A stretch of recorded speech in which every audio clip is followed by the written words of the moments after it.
You know, Nick, it's funny as I've been connecting with people over the past week or two, I've started to say that asking how people are and checking in with people has taken on a new meaning. And when you say to people, "How are you?"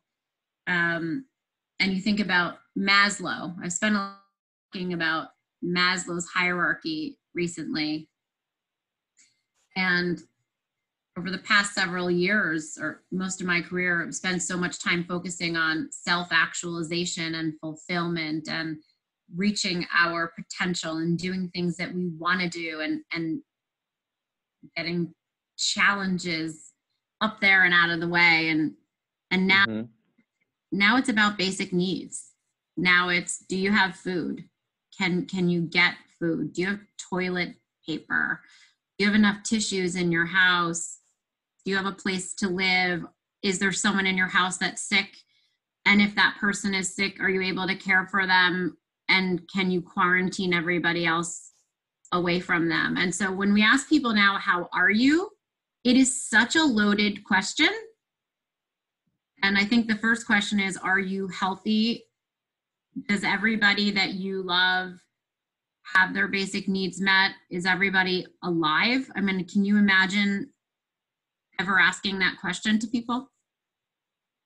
Yeah, there's something interesting in what you're talking about, because we live on higher levels on that pyramid, right? Like 2 months ago, we were all living way higher on that pyramid. Our basic needs were never questioned. A question of whether or not you're going to get toilet paper was never really in anybody's mind.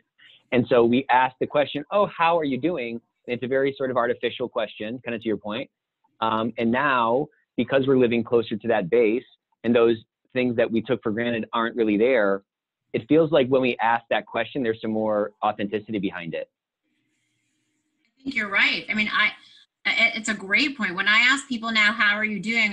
I am actually asking people, maybe in the softest way, is your family safe? Is there anyone that you love that is on a ventilator, God forbid? Or is there anyone in your home that is ill? Or are you waiting for a food slot that's been canceled 3 times? And I don't know. I'm in my 20s. I don't know about you, but yeah, I'm in my early 20s too. Yeah.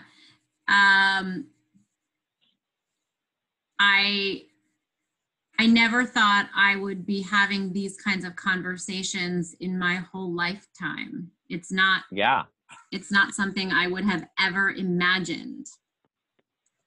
Well, we've been talking about this a lot. My brother and I were co-CEOs of Compliance Line. And so we've had to step up in different ways, and our team has stepped up in a lot of different ways to continue to serve our clients.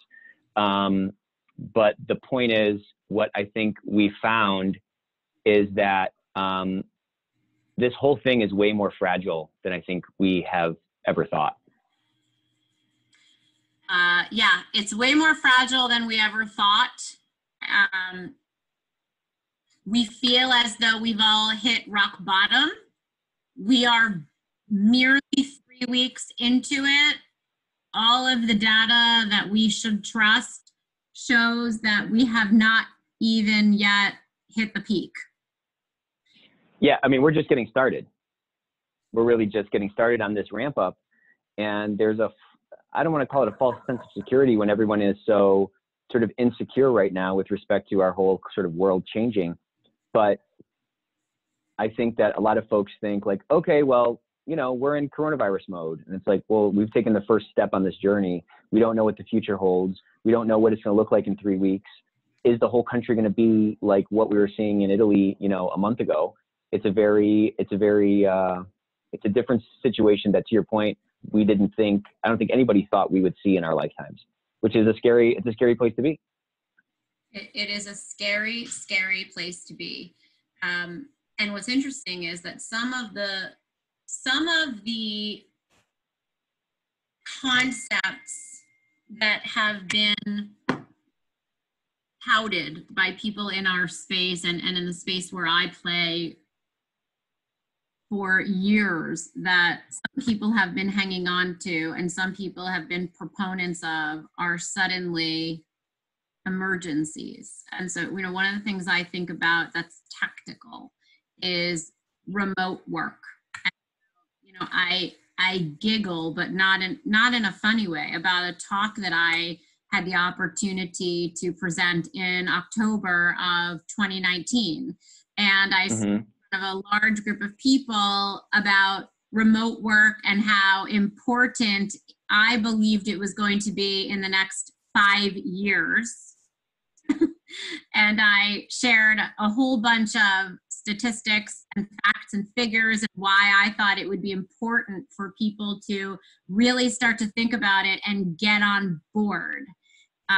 Little did I know that 6 months later, it wasn't even going to be an option for people.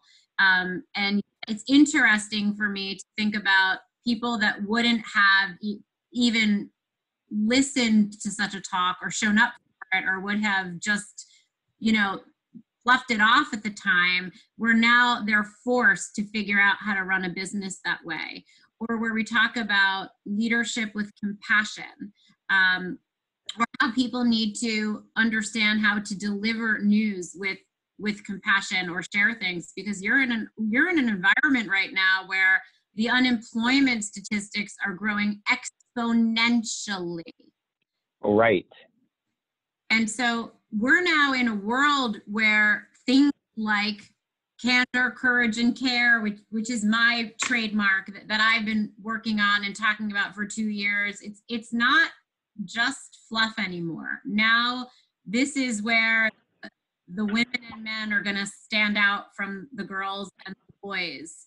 And we talk about, which businesses will be in business. We're talking about who's going to be alive. We're talking about colleagues and our friends are going to lose people that they love. It's way beyond businesses succeeding. It's a different environment. It's terrifying. It's, I think you bring up an interesting point.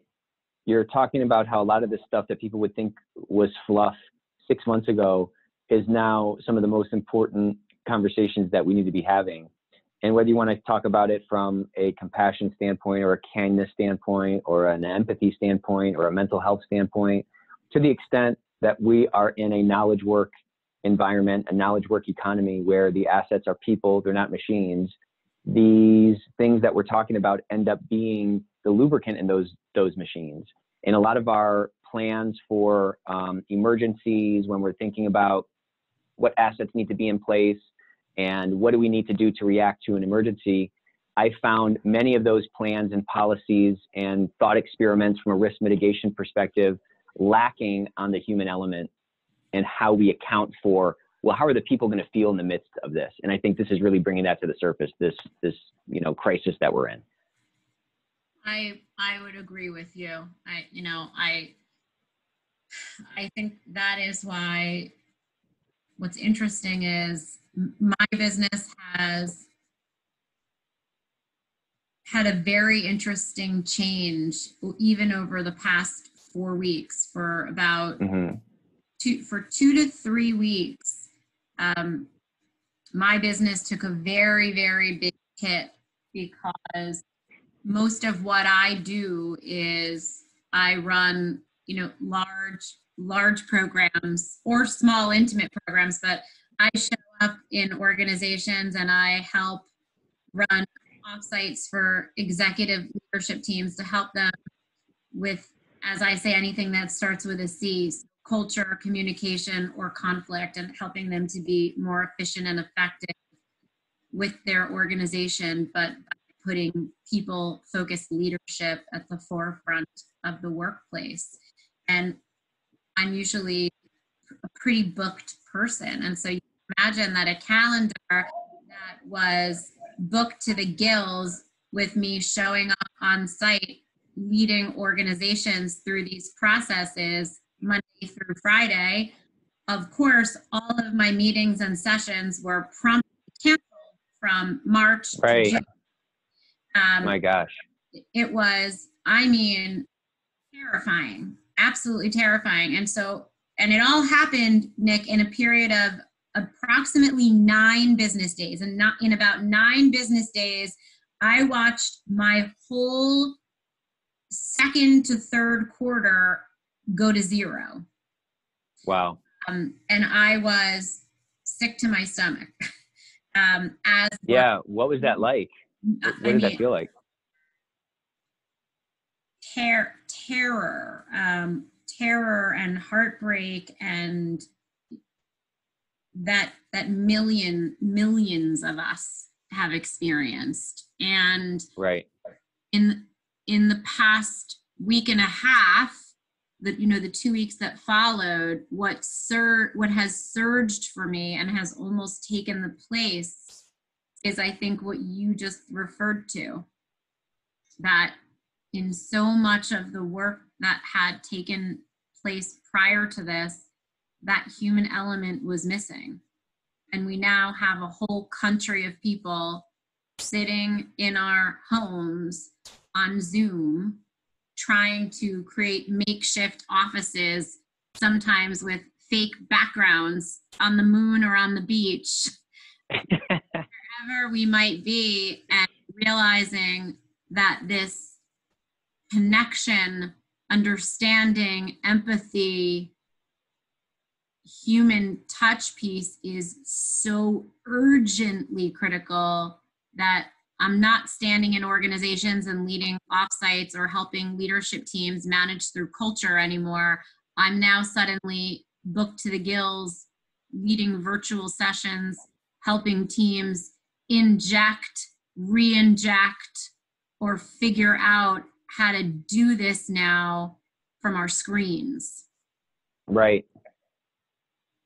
It's, for people who haven't been an entrepreneur before, I just want to kind of revisit what that kind of up and down must have felt like for you over those 9 days when that calendar got evaporated. Because that packed calendar is not what you have on, month 1 of starting your own business or starting your own practice like you've done. To get to that point, that took a lot of effort to get that train moving, and to see that stuff evaporate before your eyes, I just imagine was brutal. But again, kudos to you for being able to pivot, and kudos for the leaders that know of you to recognize the need for your services, maybe now more than ever. And, you now can kind of apply your techniques and your skill set in a more virtual way in this new environment that we're all trying to figure out, Thank you so much for that. And, we are all struggling. I think that one of my gifts perhaps is that, and I do attribute it to my beautiful mom, is that she taught myself and my brother to see the bright side of absolutely everything. I don't know how she did it, but there was always something good to come of everything. And right. I don't see a lot of good in this coronavirus, I have to tell you, but if there are a few positives or bright sides here, it is that the coronavirus is teaching all of us that we are all the same. Right. It is undeniably the great equalizer. It does not matter where you live or what you do or what color your skin is or how much money you have. Every one of us can get the coronavirus, and no one is safe from it. And it is amazing to me to watch everyone come together here and to watch celebrities talk about it and to watch people we admire, there's many people I don't admire talking about it. But you're not safe from it. And so suddenly, for the first time, perhaps, our whole country is coming together and we're all in something together. And my heart is going out to every entrepreneur and every business person whose business is collapsing. Right. And the feeling that I had, and Nick, I still have it. I have I have had a very successful business, and I've been so fortunate with Assemble HR and the organizations I've had the opportunity to work with. But my business will not be as successful this year because my business is undoubtedly connected to the success of my clients. And Right. many of my clients are going to suffer, and as a result, that will impact my business. But pivoting right now is absolutely the answer. And the feeling I had in those 9 days and still have, at a lesser level is fear. It was fear of all the work I did to get to a certain place and having to start again and having to start in an environment where nobody has any money, no one has money to spend, and the work that I do is specialized and maybe seen as Right. non-essential. The word essential is such a scary word right now. And who is essential other than a medical care worker, someone that's saving lives? I mean, it is terrifying. Yeah, it is terrifying. I mean, there's so much packed into what you just said. You know, we in the West have this very sort of individualistic culture and mentality where it's kind of us against the world. And I think, to your point, this has shown that, you know, we're all in this together. The level of interdependency between each of our lives is a lot higher than I think we would have estimated it to be, you know, again, 3 months ago, whatever.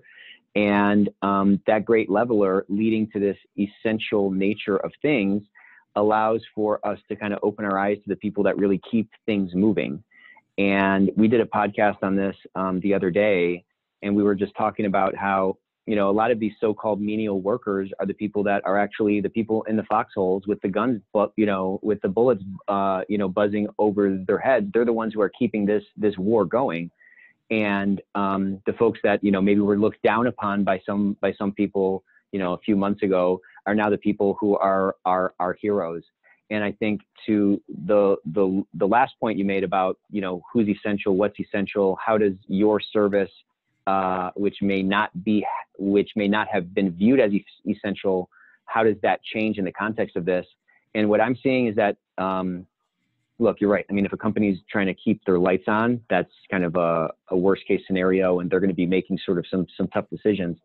But what I'm sort of finding is that as companies are starting to take a bit of a breath and saying like, okay, this is going to be our new normal for a little bit. And they're adjusting to the fact that this could go on for several months. And we're adjusting to this sort of remote work and the challenges that moms are having because they have to be, you know, stay-at-home mom and work mom and school teacher kind of all rolled into one.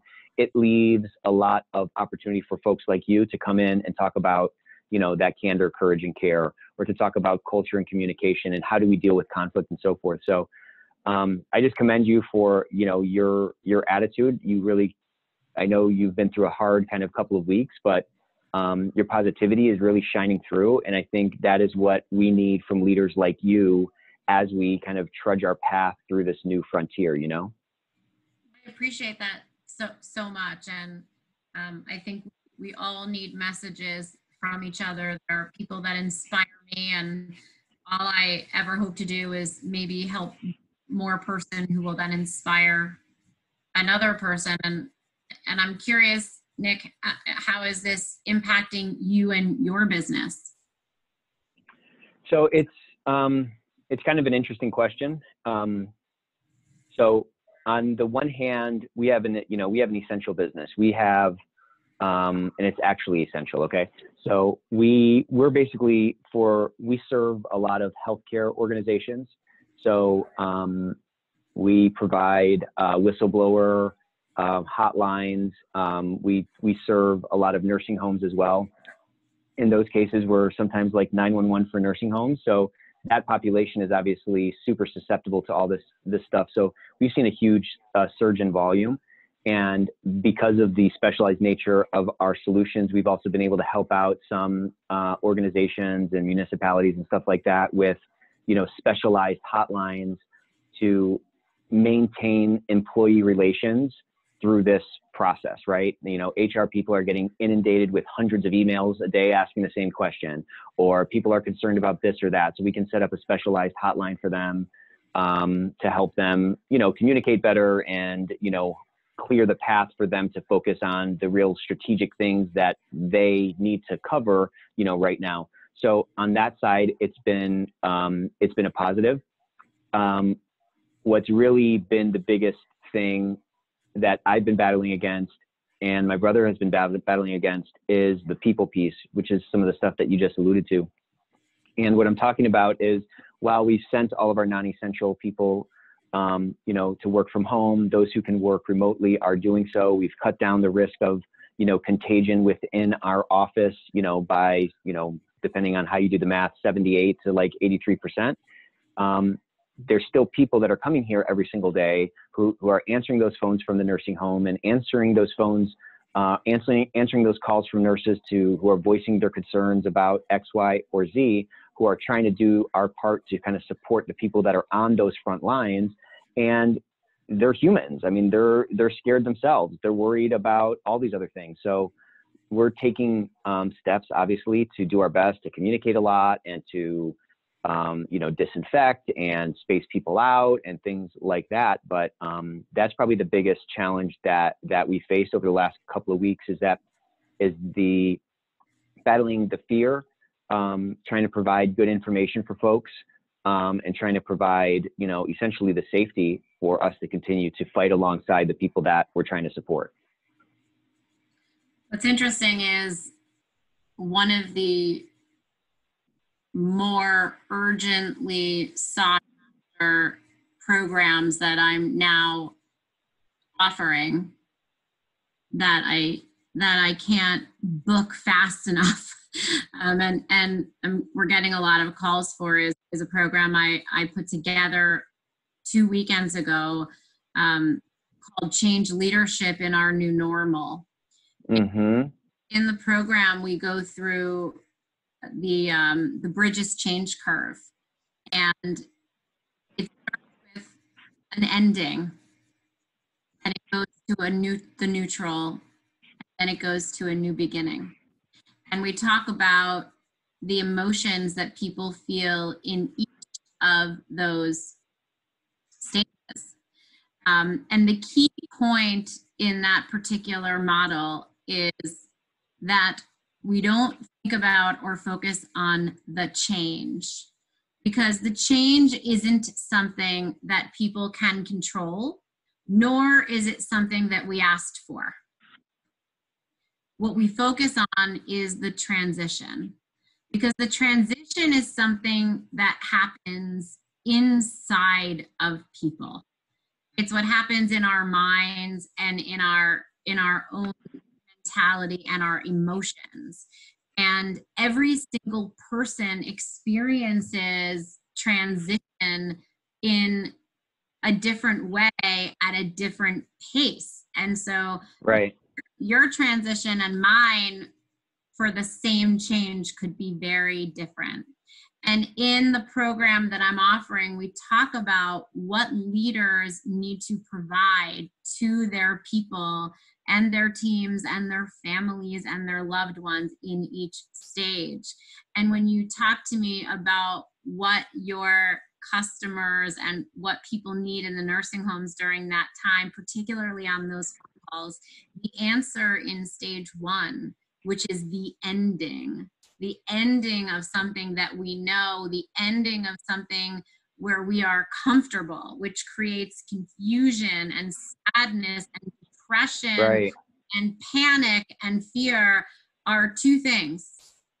What they need from you and what we all need from everyone around us is empathy and so much communication.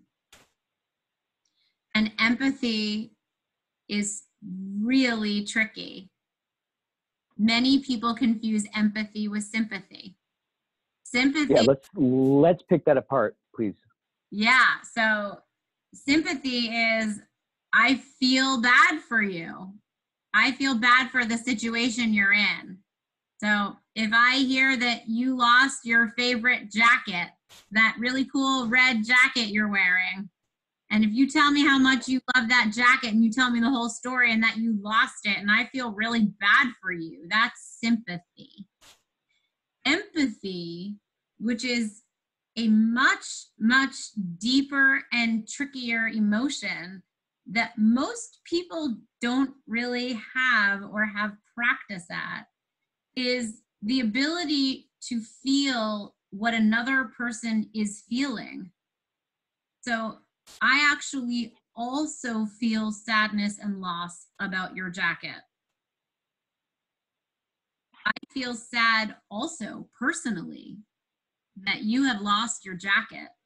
And so empathy is the ability to put yourself in someone else's shoes. And this is where leaders need tremendous upskilling in delivering news or just simply listening to what people are going through.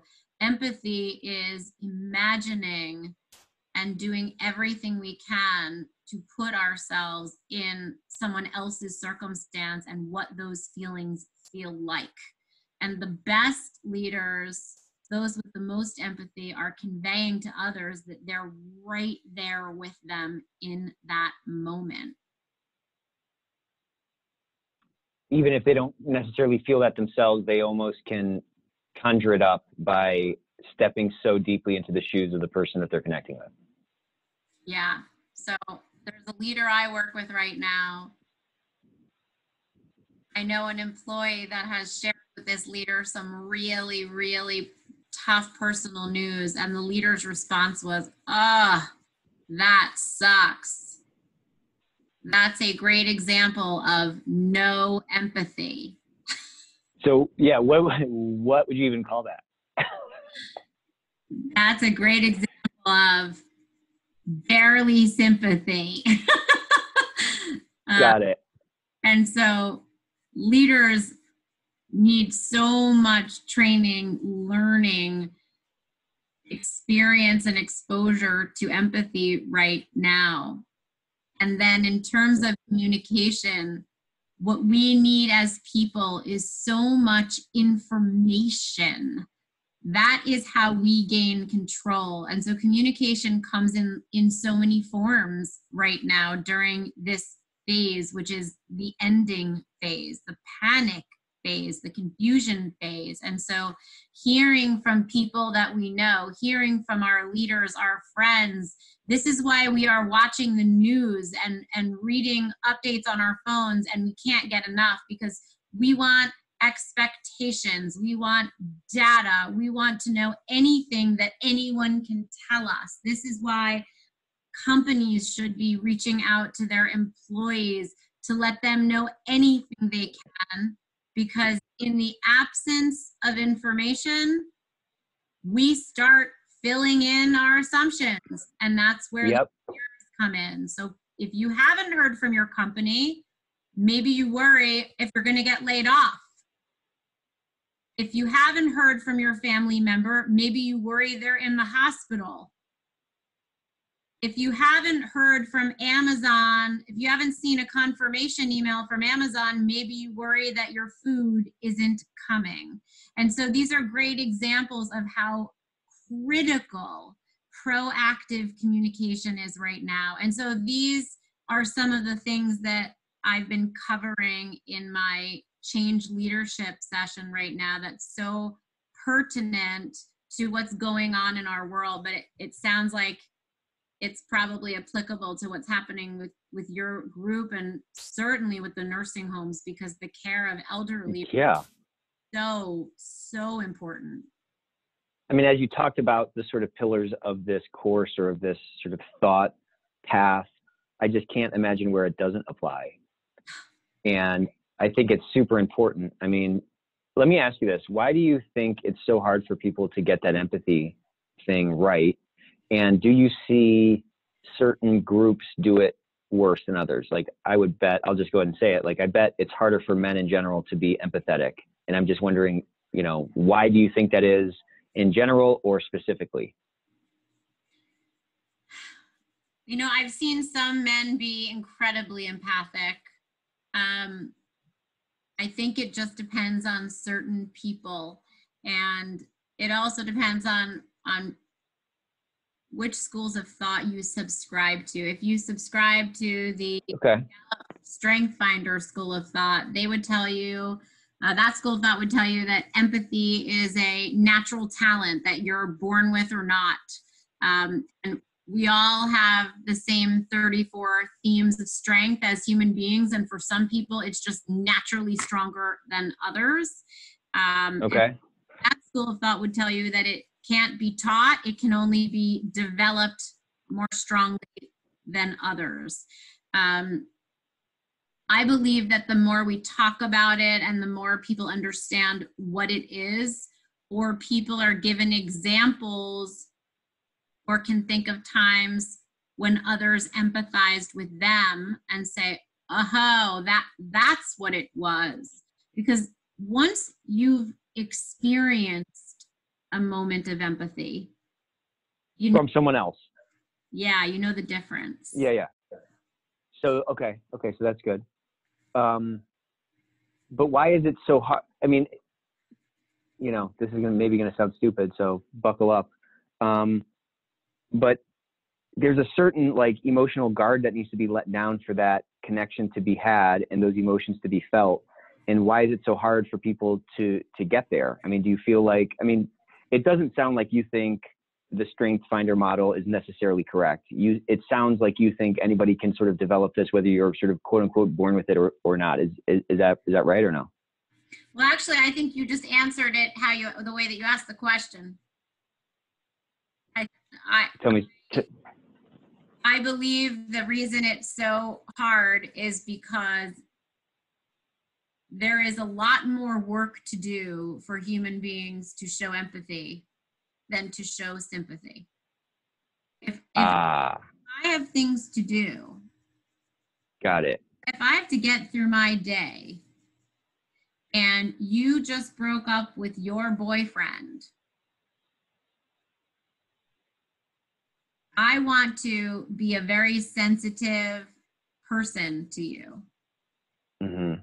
If I show you sympathy, I'm gonna gain points as a sensitive person by telling you I am really sorry that happened, and showing you a lot of care. And then I can essentially hang up and move on with my day. Right. If I am incredibly empathic, then I will actually take that on with you. I'm going to expend far more emotional capital if I get into that emotional experience with you. It's going to cost me more. It won't just be that phone call.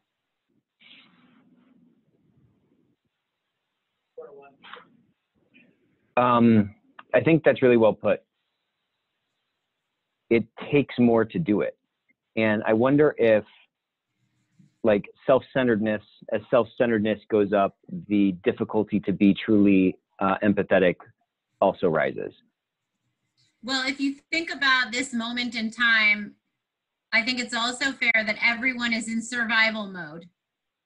Right. We are all doing our best to survive and be strong and take care of self and take care of those around us. And so particularly those that are in leadership roles of any kind, either in business or in family or in neighborhood or in community, to be asked to take on more in any way.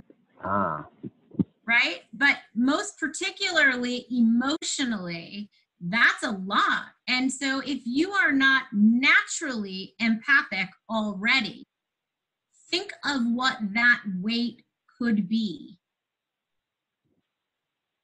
So in my mind, people that are already highly empathic individuals, in subscribing to the Gallup school of thought, which I do believe, they're right now flourishing because this is what they naturally do. And people are flocking their way because they just do feel with others. It's a way that they communicate and connect. But for those to whom it doesn't come as naturally, to have to dig that much deeper and take on other people's emotions while in survival mode, while leading through crisis, it's a big ask. So in those situations, I think those leaders need to spend even more time doubling down on communication.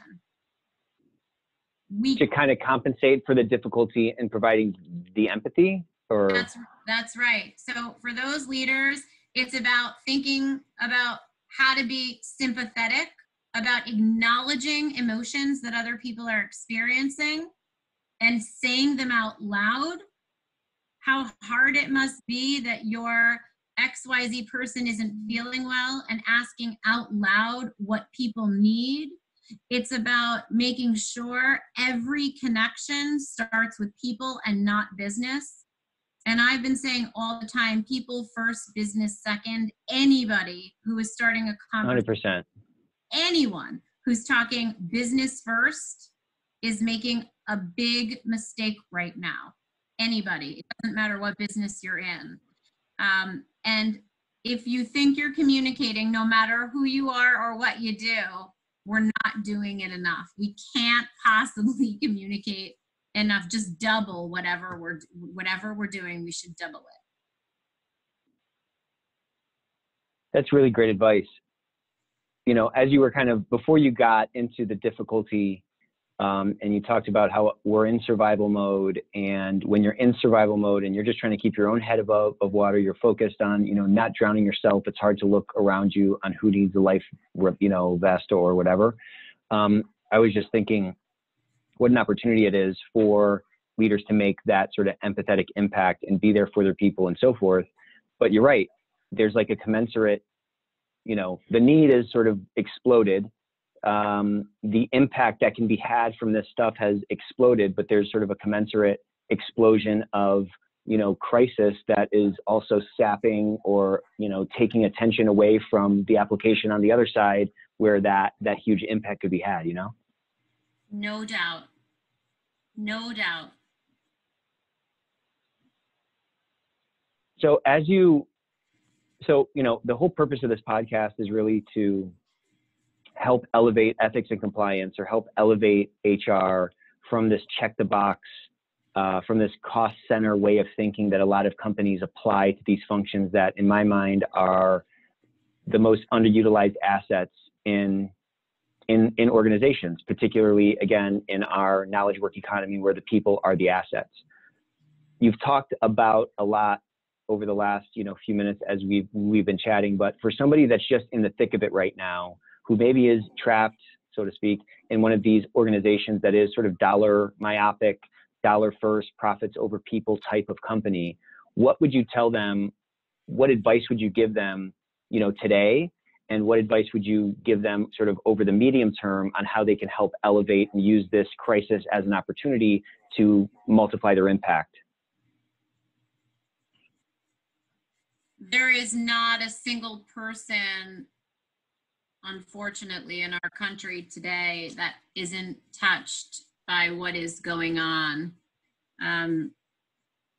Yesterday, I worked with a major organization that we all know, and I worked with the executive leadership team, and one of the executives said that he or she is now spending time deciding what obituaries would look like if he or she now needed to start working on them for executives in the organization. And Yikes. that became part of the job. We are in an unprecedented moment where whatever business we are in has become so secondary. And everybody knows that without the people that work to support your business, you have not a business. And Right. every business is in danger. And every person that makes your business run is in danger. And every one of those people has a story. And in the programs that I'm running right now, we are spending time asking people what is happening in their lives and letting people tell their story.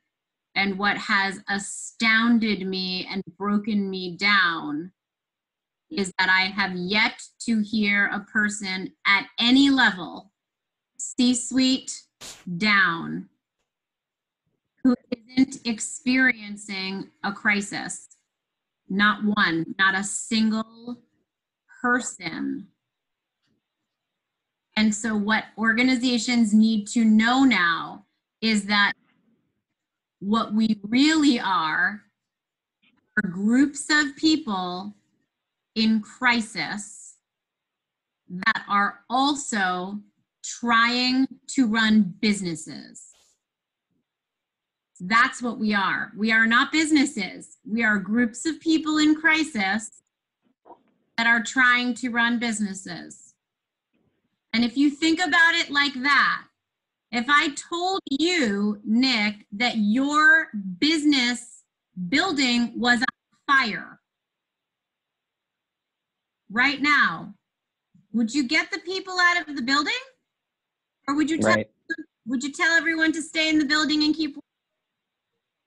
Well, you're asking the wrong guy. I'm kidding. I am kidding. Of course we get him out.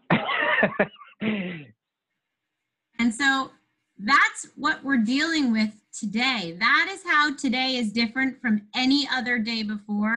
You are talking about every business is essentially, metaphorically, a building that is actually on fire. Right. Are you going to let your people continue to sit at their computers in a fire, or are you going to first save their lives and then get back to business? And if you leave them in there on the fire, you will unquestionably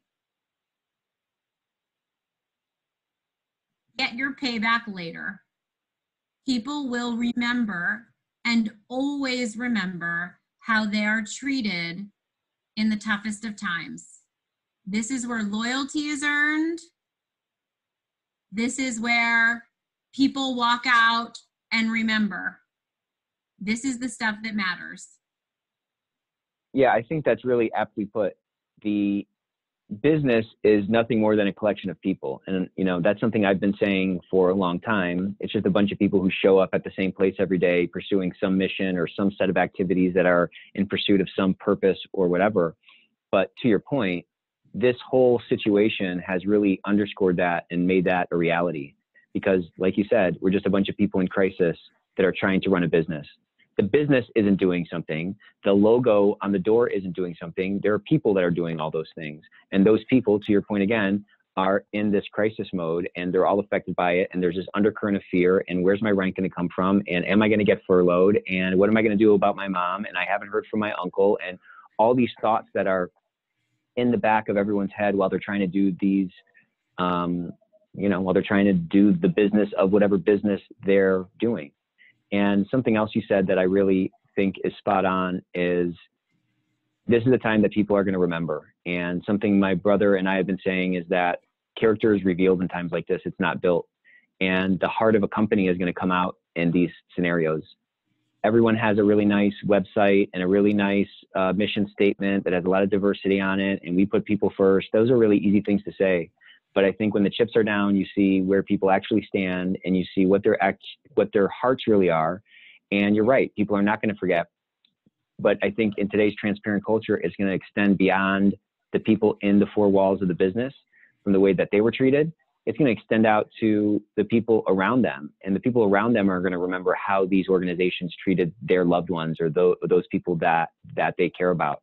And this, to your point, it's going to be this great separator. It's going to be a great separator of people. It's going to be a great separator of organizations. And I think those organizations where a heart is in the middle instead of a dollar sign are going to be the ones that are able to elevate out of this and provide that care and compassion to their organization and to the people relying on it.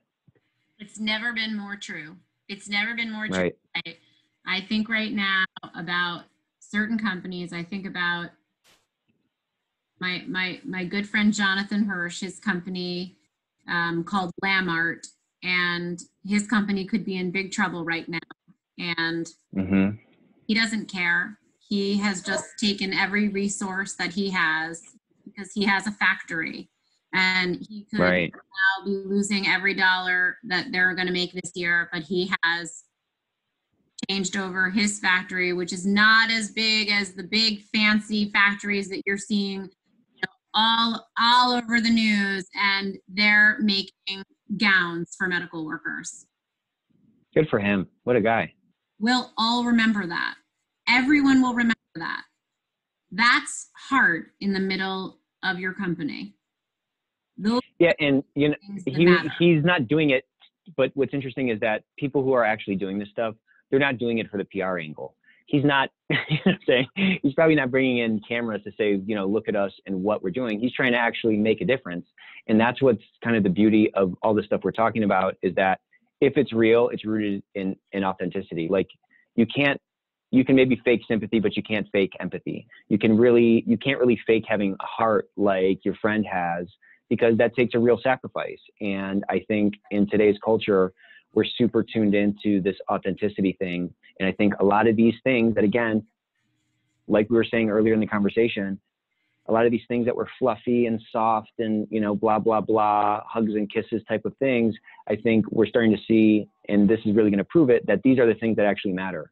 And the hard stuff is easy, but the soft stuff is what's hard. And that's really what's going to separate people, because that's the stuff that's really real. I don't think you could have made a more beautiful, conclusive statement. Oh, well, thank you. That was absolutely beautiful. I'm so glad that you asked me to join you today. And this, I don't know about you, but this conversation really helped me, because, you know, these are days that are up and down for all of us. Yeah, I was just going to say the same thing. I mean, I feel really lucky to have known you or to have met you, and just so thankful that you came on and spent some time with us today. You know, I'm just trying to add some value to the mix. I'm trying to bring some different perspectives into the mix, and to have a thought leader like you come on, who is in the thick of it. You know, I feel like you're going through it with me, even though we don't really know each other that well. But just to, you know, talk to somebody who looks at the world the same way, and for you to have been so generous with your perspective and your insights. There's just so much that, like, we can take away with this. And I'm humbled that you spent the, you know, part of your afternoon with me. And I'm just really thankful, you know, for you, the impact that you're making, and for you joining us on the Ethics Experts. Well, it was so well worth it, even the second time. Second time's the charm. Second time's the charm. No alarms went off. Nothing went on fire. So that's better. And I love what you're doing also. And good luck to you in your business. And certainly hope that anyone who has the opportunity to hear our talk gets value from it. And if it helps other people, that's really what I'm out there to do. And if there's anything else I can do to help you and your brother and other people that are involved with you in your business, I would love to be a part of that. And stay safe, stay healthy, stay inside, and stay connected. Jill, how can people find you? Oh my God, I'm so darn findable. Although I'm always so my website is hrassemble.com, and LinkedIn is probably the best place, and it's Jill Katz, Katz. All right, Jill. Well, thank you so much. I hope you have a wonderful rest of your day, and we will see you soon.